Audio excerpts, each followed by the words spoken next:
te kōrero o te wānanga pūtangatanga pua whio whio. Te marama ahunuku, te marama ahurangi, ta koutou, te hau atu. Haere aitua, e aitua ngere aitua maka te tangatara i haua, i te kao i kanaui, i takato nei. I takato atura, i orua rautu. Ki te mea tuatahi e mihi ana ki tō tātou kaihanga. Nāna nei hakapuare tēnei rā a tā hua, kei kuhu mai i a mātou i roto i tēnei o tātou whare, i mua te aroaro o tō mātou kaiwhakāko i tēnei rā. Nā reire mihi ana ki aia, ko ngā mate hinga atu i ngā marae maha, nā reire haere hoki atu, hoki ki te wā kāinga, kei mō hio ko tata hoki ki te whakapua wai tō mana i runga tō mātou pokowhiwhi i tēnei rā. Nā reire mihi ana kia rātou.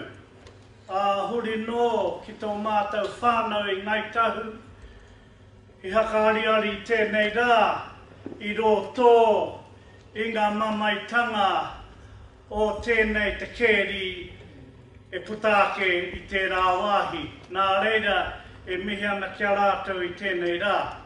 Huri nō kia koutou nau mai, haere mai, whakatau mai, i rō tō i tēnei o tātou wānanga, e tū ana mātou i runga ngā kaupapa o te whakapua waitanga.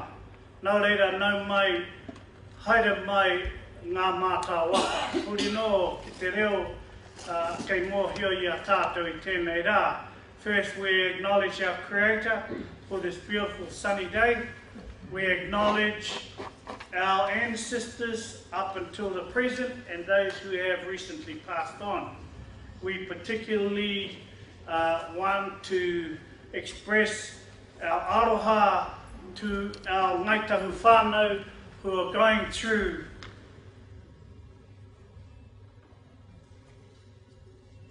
some of the challenges every whānau. I've been watching the Pauaha Whakata TV and the families who are going through quite a quandary with our workers down in the keri or in the mines, and we ask for the Lord's Spirit to comfort them and to give them wisdom and enlightenment in this time of challenge for those who are waiting. Nā reira, e mihi ana kia rātou.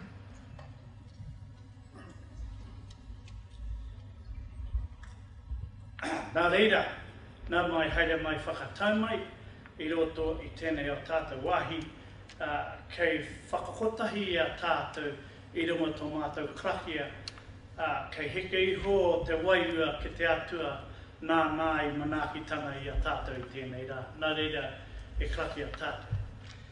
E pāe tō Matua Rawiri.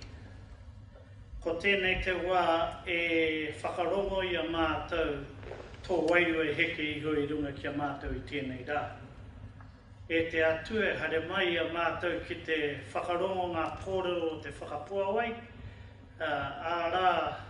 mō tēnei o tātou wānanga, kei whakarongo hoki a tātou ngā kai kōrero e puta mai e nei o tātou kaupapa i te rānei. E te atua, hoa tuto wairua, ki tō mātou whānau i ngaitahu.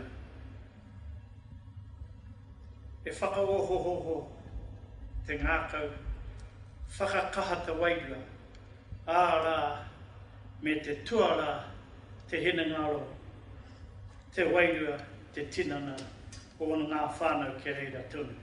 We're grateful to be here. We are here to glean from those who will speak to us today and also for our wānanga.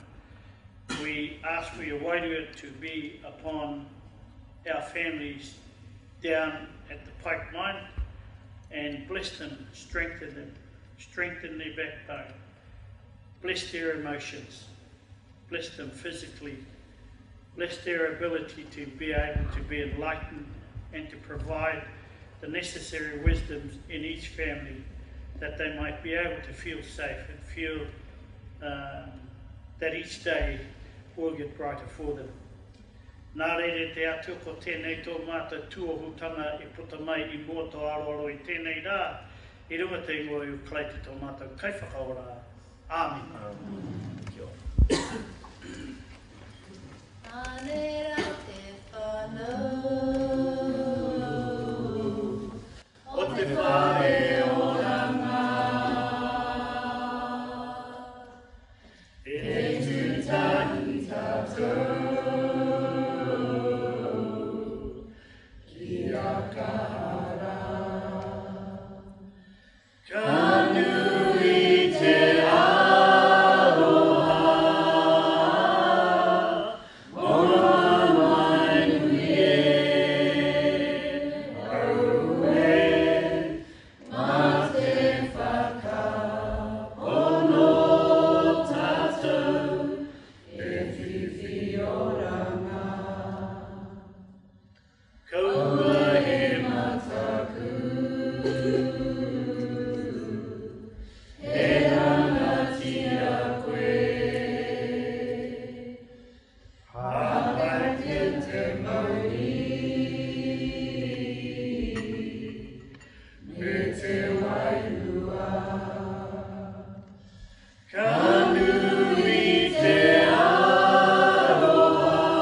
Tēnā koutou, kia ora, kia ora.